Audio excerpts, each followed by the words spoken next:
I live on a quiet road. No through traffic, just houses on either side, and the occasional dog walker. I bought a doorbell camera last month after a package went missing.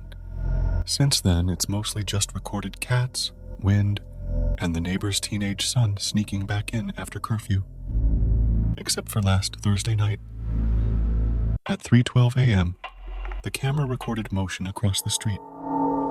A man, just standing there on the pavement, facing my house. He wasn't doing anything, just still, arms hanging at his sides. It was foggy, so I couldn't make out much detail, except that he wasn't wearing a coat, despite the cold, and his head was tilted just slightly too far to the left, like it wasn't sitting right on his shoulders. The clip ends after 30 seconds. He never moves. Friday morning, I checked the live feed before leaving for work. Nothing there. Empty street. But when I got home and checked the motion alerts, he was back. Same time, 3:12 a.m. Only this time, he was dancing. Slow, unsteady movements. Like a child pretending to be a ballerina underwater. Arms swaying, head lolling with the rhythm.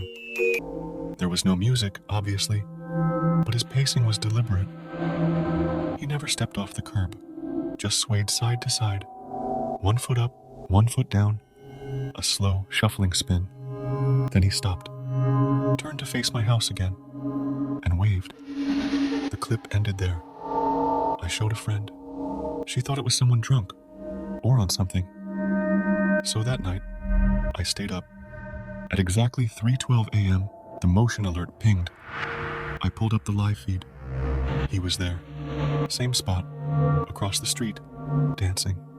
Same slow, unsteady rhythm. Arms swaying like dead weight. Feet dragging, as if the air around him was thick. Then he stopped and turned his back to the camera. He stood like that for maybe 10 seconds, still swaying slightly. Then his neck cracked so loudly, it was picked up through the microphone. I watched, frozen, as his head turned all the way around to face the camera. But his body didn't follow. Not at first.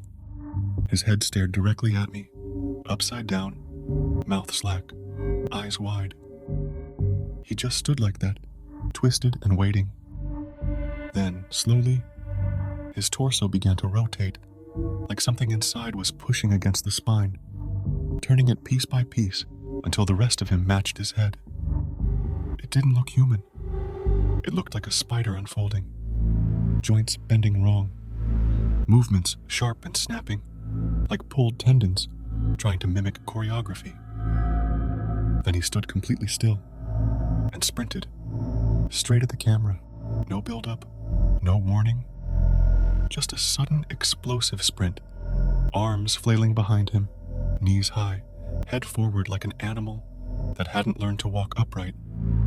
He didn't blink. His jaw hung open, loose and bouncing as he ran. I couldn't move, just watched the live feed as he charged across the road, full speed, until the camera caught every frame of his face. Then, bang! The feed cut out. Bang, bang, bang! I heard it in real life, at my front door. Bang, bang, bang, bang, bang, over and over, not knocks, not even fists. He was throwing himself against the door. I heard the frame rattle.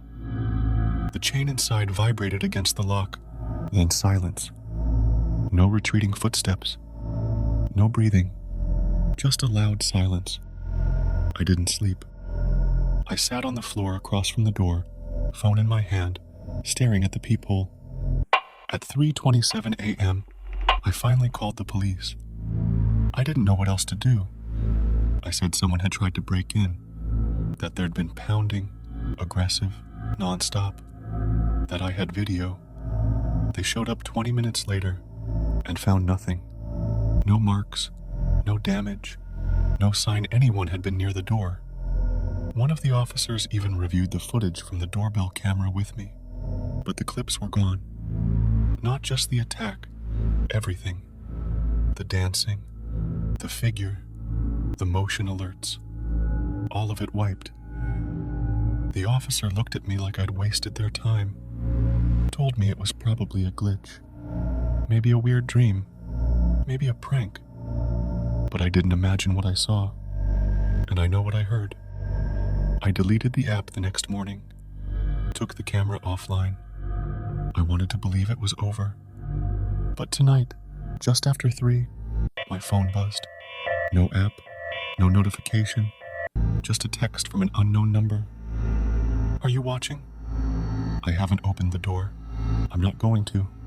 But through the curtains, across the street, he's there. He's not dancing anymore. He's just standing in the road, still, staring at my door. And I don't think he's going to wait much longer. The room is still set up the way it was the night she died. I haven't touched the chair. The blanket's still draped over the edge. The morphine drip is empty, its line curled on the floor like a vein torn loose. I keep meaning to throw the pillow away, but some part of me thinks she's still using it. She said she wanted it to end, that she didn't want to scream through the final hours, that the pain was too much. Her hands were shaking when she asked. Mine were worse when I agreed. I held the pillow down gently. I told her to close her eyes and think of the beach, the one with the broken pier where we used to go before the diagnosis, before the coughing, before the chair, before the bedpan. She smiled, or I think she did. It happened fast, and then it didn't feel fast anymore. Her eyes opened too wide near the end. Her fingers clutched at the sheets, like something inside her had changed its mind. But by then, it was too late. I told myself it was what she wanted, that I did the right thing. I still tell myself that. But she knocks now. Every night. From the inside of the wardrobe. 3 soft knocks. The kind she used to give when her hands were too weak to make a fist. At first I ignored it. Grief. Guilt. Nerves fraying. Then I opened it. Just once. Nothing there. Just the blanket I used to wrap around her legs when she got cold. I closed the door, but I didn't lock it.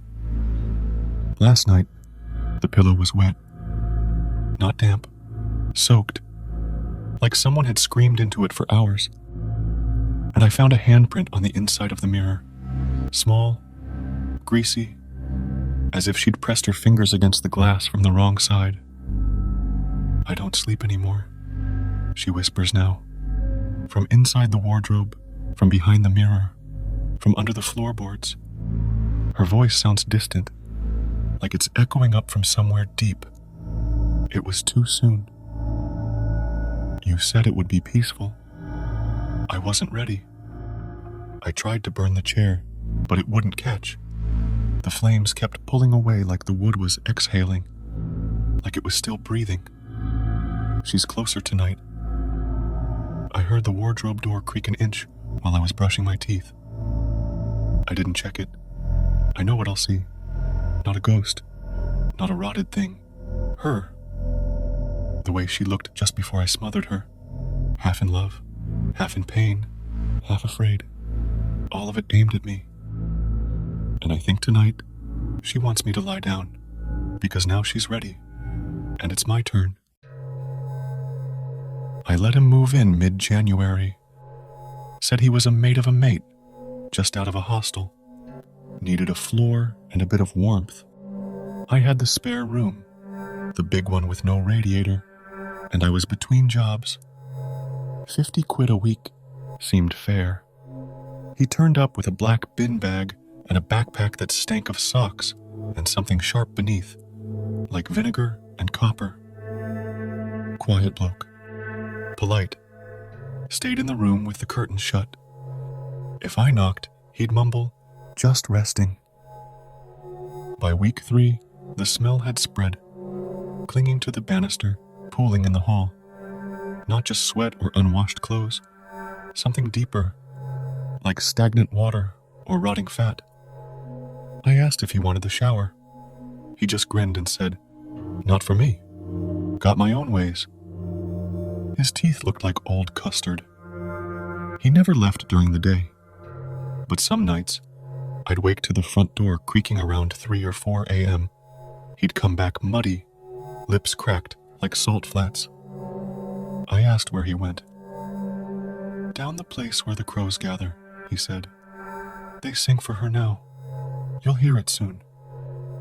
When he didn't answer the door for 2 days, I went in. The mold had taken over. Black blooms across the walls. Feathers and dead grass scattered on the carpet. One corner had a pile of meat. Gray, slick, unidentifiable. No plate. Just left there, carefully, like an offering. Raph was curled on the mattress, whispering to the wall. I told him to leave. Said I didn't want trouble. He looked up, eyes ringed yellow. "You brought me in," he said. "You opened the door. That's all it takes." That night, I locked my door and slept with a knife. Around 2 a.m., I heard something wet tearing, like butcher's twine snapping under weight. Then silence. In the morning, he was gone. No clothes, no bag, just a wet heap in the center of the room. Clotted hair, sinew, mulch, shredded bone, like someone peeled him inside out and poured him through a sieve. The window was shut. No blood, no sign of a struggle, just a smell like sour meat and a stain that won't scrub out. He left one thing behind, a circle scratched into the wall. 13 lines, all pointing inward. It hums if you press your ear to it.